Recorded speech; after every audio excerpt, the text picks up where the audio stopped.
Swastiastu. Selamat siang Ibu dosen, selamat siang teman-teman sekalian.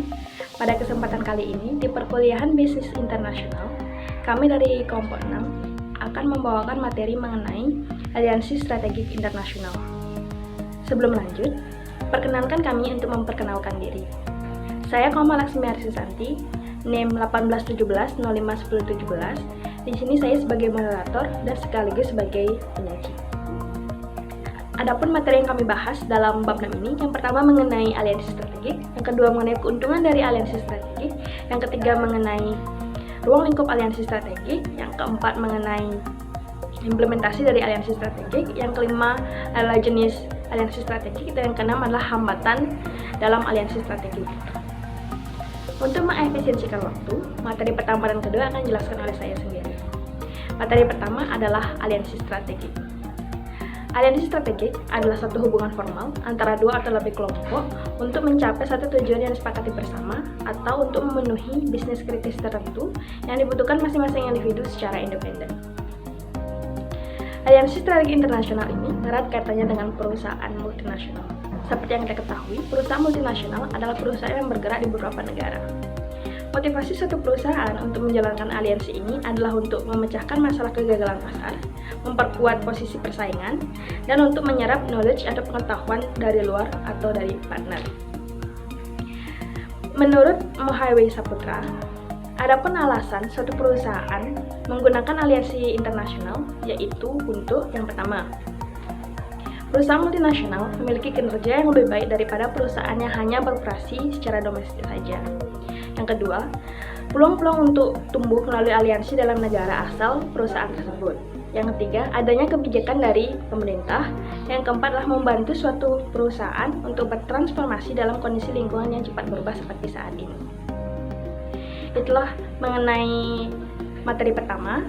Saya akan melanjutkan dengan materi kedua mengenai keuntungan aliansi internasional.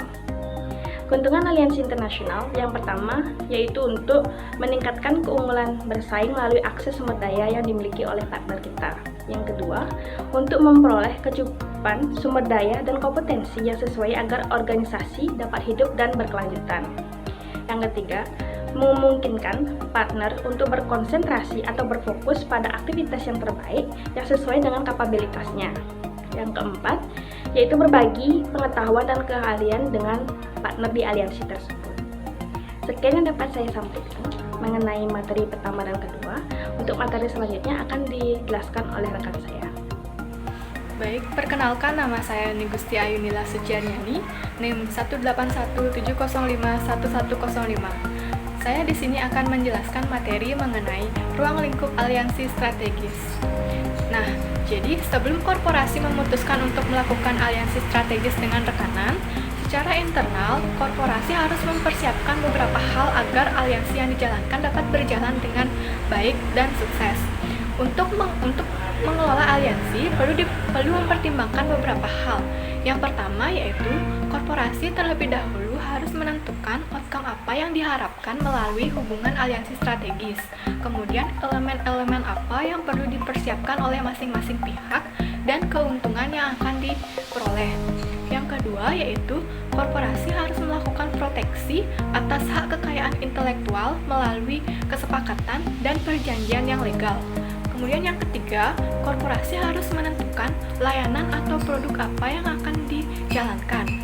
Kemudian yang terakhir yaitu, korporasi harus mengkaji sejauh mana kompatibilitas budaya perusahaan untuk menciptakan tingkat kepercayaan yang baik. Nah, jika semua kajian tersebut telah dilakukan, untuk membentuk suatu aliansi strategis, ada beberapa tahap yang perlu dilalui. Ada 5 tahap yang perlu dilakukan. Yang pertama yaitu pengembangan strategi, yang kedua penilaian rekanan, yang ketiga negosiasi kontrak, yang keempat operasionalisasi aliansi, dan yang kelima pemutusan aliansi. Yang pertama yaitu pengembangan strategi. Pada tahap ini dilakukan kajian tentang kelayakan aliansi, sasaran dan rasionalisasi, pemilihan isu-isu utama, dan pengembangan sumber daya yang mendukung kegiatan produksi, teknologi, dan sumber daya manusia. Kemudian tahap yang kedua yaitu ada penilaian rekanan. Pada tahap tahap ini dilakukan analisis potensi terhadap rekan-rekan yang akan dilibatkan, baik itu kekuatan maupun kelemahannya. Tahap yang ketiga yaitu negosiasi kontrak. Pada tahap ini dilakukan penentuan apakah semua pihak telah memiliki sasaran yang realistik, kemudian dilakukan pembentukan tim negosiasi dan lain sebagainya. Kemudian tahap yang keempat yaitu operasionalisasi aliansi. Pada tahap ini dilakukan penegasan komitmen manajemen senior, kemudian penentuan sumber daya yang akan digunakan hingga aktivitas aliansi. Dan tahap yang terakhir atau tahap yang kelima yaitu pemutusan aliansi. Suatu aliansi dapat diputuskan atau dihentikan apabila telah memenuhi syarat-syarat tertentu yang telah ditetapkan sebelumnya. Baik, sekian yang dapat saya jelaskan mengenai materi ruang lingkup aliansi strategis. Terima kasih. Baik, terima kasih atas kesempatannya. Perkenalkan, nama saya Putri Natani, NIM 181705105 sebagai penyaji. Di sini saya akan menjelaskan tentang implementasi aliansi strategis. Dalam implementasi aliansi strategis, salah satunya yaitu pemilihan rekan kerja. Nah, beberapa penelitian mengatakan, dalam pemilihan rekan kerja dikatakan berhasil dalam suatu perusahaan jika rekan kerja bersifat komplementer atau saling melengkapi. Terdapat 4 faktor dalam pemilihan rekan kerja. Yang pertama yaitu kecocokan. Suatu perusahaan harus dapat memilih rekan kerja yang dapat dipercaya dan juga rekan kerja yang bekerja dengan efektif. Yang kedua yaitu potensi produk atau jasa. Nah, akan suatu kerjasama jika terdapat dua perusahaan yang saling bekerjasama, namun produk atau jasanya tersebut sama. Dalam hal tersebut berakibat pada ketidakinginan suatu pihak untuk mengerahkan seluruh keahlian karena takut akan mengancam perusahaan tersebut. Dan yang ketiga yaitu keamanan relatif aliansi. Berdasarkan kerumitan aliansi strategis dan potensi biaya kegagalan, manajer harus mengumpulkan sebanyak mungkin informasi tentang calon rekannya.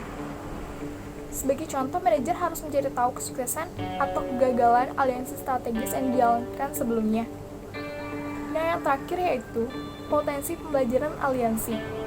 Sebelum membangun sebuah perusahaan aliansi strategis, perusahaan juga harus menilai potensi pembelajaran dari calon rekannya seperti bagaimana cara mengatur persediaan barang dagang dengan lebih efisien, bagaimana melatih karyawan secara efektif, cara merubah budaya perusahaan, serta cara mengatur perusahaan dengan lebih strategis. Nah, contoh penerapannya seperti KFC. KFC merupakan market leader dari restoran fast food Indonesia. Salah satu kunci sukses KFC yaitu berasal dari strategi pemasarannya, di mana mereka memanfaatkan elemen musik dalam memperkuat brand di mata masyarakat. Nah, KFC juga cukup jeli dalam memahami perilaku target pasarnya yang sebagian besar adalah anak muda. Dalam hal ini, musisi juga terlibat sehingga mereka dapat keuntungan. Karena dengan bergabung dengan KFC, mereka juga sama dengan memiliki label. Bahkan promosinya dijamin luas karena KFC mempunyai ratusan gerai di seluruh Indonesia. Untuk memperkuat loyalitas pelanggan, KFC juga membangun sebuah komunitas yakni Music Hater yang mereka sudah membeli album KFC tersebut. Nah, anggota yang tergabung juga bisa memperoleh berbagai benefit, antara lain yaitu free produk KFC goceng, CD gratis, diskon merchandise, dan lain sebagainya. Modal bisnis dilakukan KFC Indonesia ini berhasil menghasilkan kinerja yang memuaskan bagi PT Fast Food Indonesia yang merupakan pemilik waralaba KFC di Indonesia. Menjual PT Fast Food Indonesia tercatat menguat 31%, sementara laba bersihnya juga menanjak 33%. Kinerja KFC tersebut masuk dalam 5 besar pertumbuhan KFC di dunia.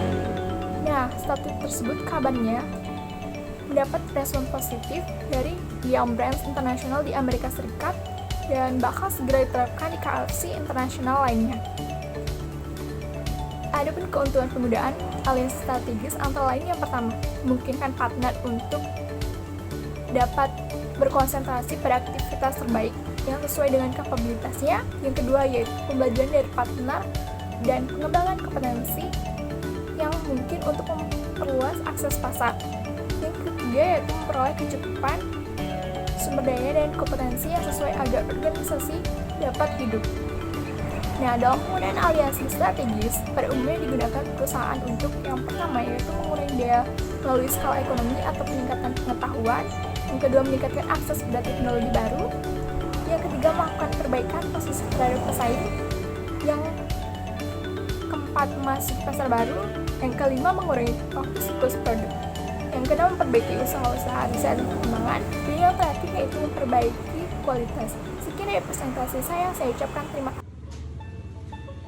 Baik, di sini saya akan membahas mengenai jenis aliansi strategik. Jadi dalam jenis aliansi strategis ini terdapat 4 tipe aliansi strategik.